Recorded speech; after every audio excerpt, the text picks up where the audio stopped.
as easy for you to laugh and leap and say you are merry because you're not sad.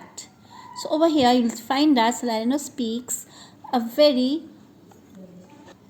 confusing lines to console Antonio. He says, then we may say that you are sad because you are not happy, and it would be easy for you to laugh and jump and say that you are not sad.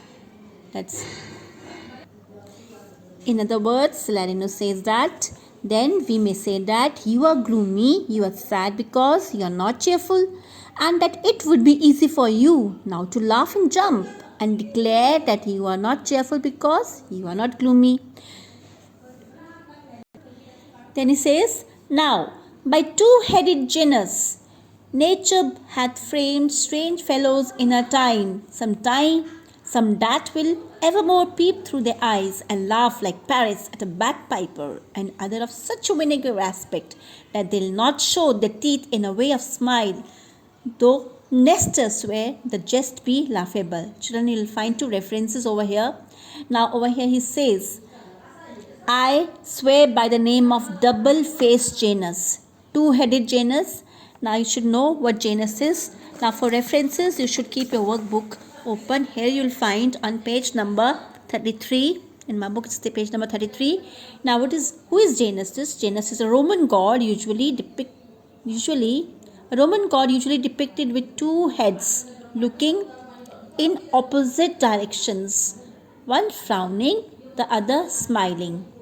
According to a legend, Janus had received from god Saturn the gift to see both the future and the past. He was worshipped at the beginning of harvest and planting times, marriages, births, and other such beginnings. The month of January is named after him. Janus is mentioned in the text to show that there are two types of people, one happy and other sad. So here you'll find what Salarino says. Salarino says that now by Janus, that I swear by Janus, I swear by the name of double-headed god, double-faced god Janus, that nature, ever since she began to create man, nature hath framed strange fellows, nature has created some strange men, in a time that some that will evermore peep through the eyes and laugh like parrots at a bagpiper. He just mentions two type of people over here. Some of them look out through their eyes half closed with laughter. In a way, he wants to say that there are some people who are always laughing with half-shut eyes or they're laughing foolishly as parrots laugh even at a bagpiper. Bagpiper. What is a bagpiper? Bagpiper is a instrument that makes a dull sound. It makes a dull noise, and some brainless parrot only will laugh at it. Right?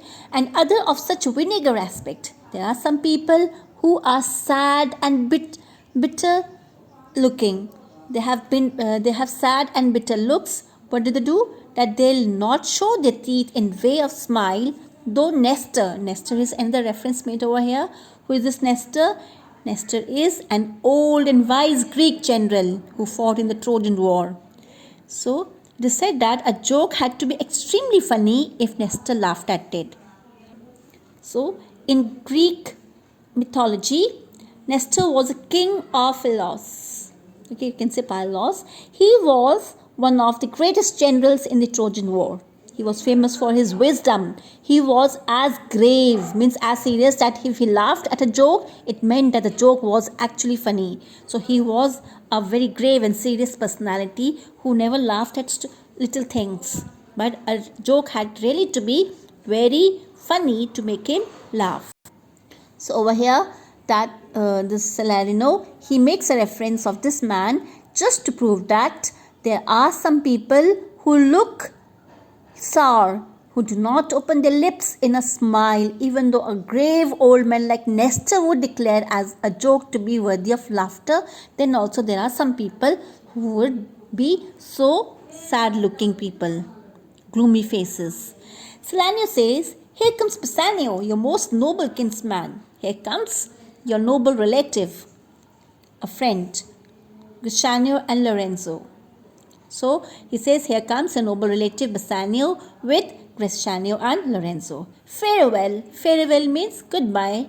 Antonio, we leave you now with better company. We shall now leave you in a better company. Next, Salanus says, I would have stayed till I had made you merry, made you happy, if worthier friends had not prevented me. Salanus says, I'd mind to stay. I would have stayed here with you till I could make you happy. If worthier friends means if the arrival of your worthy friends had not prevented me from doing so. I had mind to stay till I had cheered you up, but nobler friends coming in prevent me to do so. Antonio says, your worth is very dear in my regard. Your worth over here refers to that in my estimation, you are no less noble. He means to say that I have great regard for you.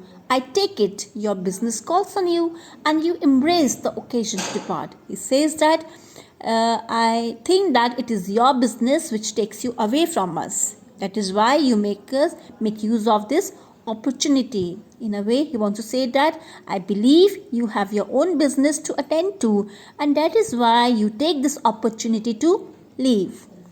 Then enters Bassanio, Lorenzo, and Gresciano. Salanio says, good morrow, my good lords. That means, good morning, gentlemen. Bassanio says, good signors both. When shall we laugh? Say, when? You grow exceedingly strange. Must it be so? Now, Bassanio is coming, as he comes forward, then he says, good gentlemen, when shall we laugh? When shall we laugh means that will both of you tell us that when we shall be happy again? Say when. Then insist on to tell him when. You grow exceedingly strange. Must it be so? Exceedingly means very. Here, tell me you are making yourself rarer. Should it be so? It means to say that you have become like strangers. Okay?